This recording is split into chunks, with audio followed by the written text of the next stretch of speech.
اور جب تم سفر کو جاؤ تو تم پر کچھ گناہ نہیں کہ نماز کو کم کر کے پڑھو، بشرط یہ کہ تم کو خوف ہو کہ کافر لوگ تم کو ستائیں گے۔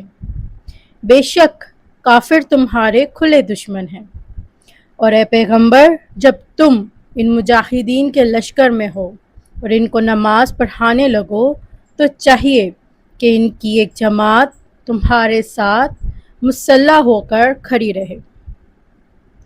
جب وہ سجدہ کر چکے تو تم سے پیچھے چلے جائیں، اور دوسری جماعت جس نے نماز نہیں پڑھی ان کی جگہ آئے اور ہوشیار اور مسلح ہو کر تمہارے ساتھ نماز ادا کرے۔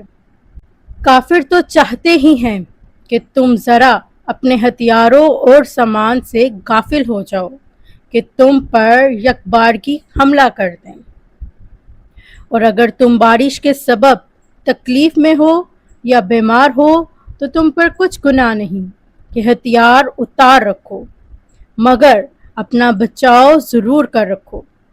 اللہ نے کافروں کے لیے ذلت کا عذاب تیار کر رکھا ہے۔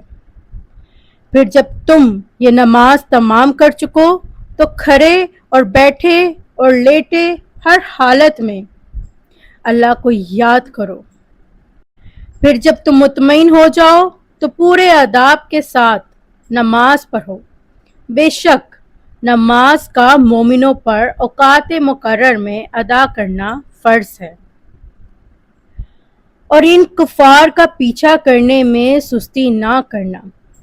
اگر تم بے آرام ہوتے ہو تو جس طرح تم بے آرام ہوتے ہو اسی طرح وہ بھی بے آرام ہوتے ہیں، اور تم تو اللہ سے ایسی ایسی امیدیں رکھتے ہو جو وہ نہیں رکھتے، اور اللہ سب کچھ جانتا ہے، بڑی حکمت والا ہے۔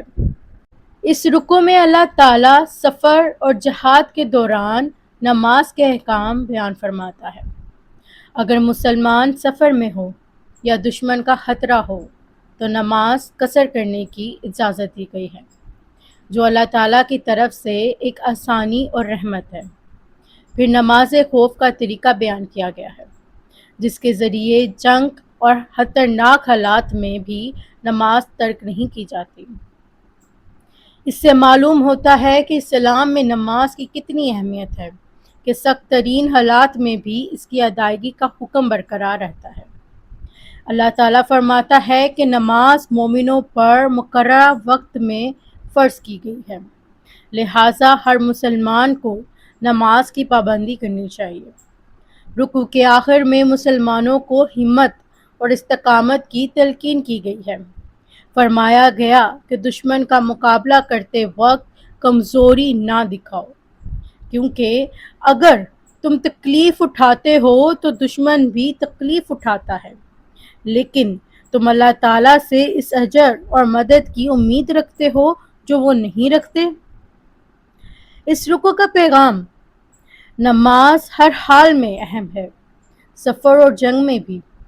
اللہ تعالیٰ اپنے بندوں کے لیے آسانی چاہتا ہے۔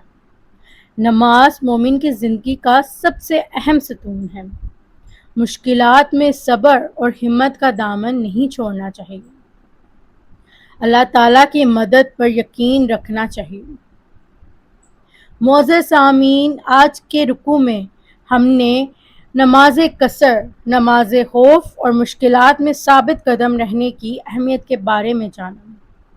اللہ تعالیٰ ہمیں نماز کی پابندی کرنے، ہر حال میں اس کی حفاظت کرنے اور دین پر استقامت کے ساتھ قائم رہنے کی توفیق عطا فرمائے۔ اگر آپ کو یہ ویڈیو پسند آئی ہو تو اسے لائک کریں، شیئر کریں اور کمنٹ کریں۔ ملتے ہیں انشاءاللہ اگلے سورۃ النساء کے رکوع کے ساتھ اگلی ویڈیو میں، تب تک کے لیے اللہ حافظ۔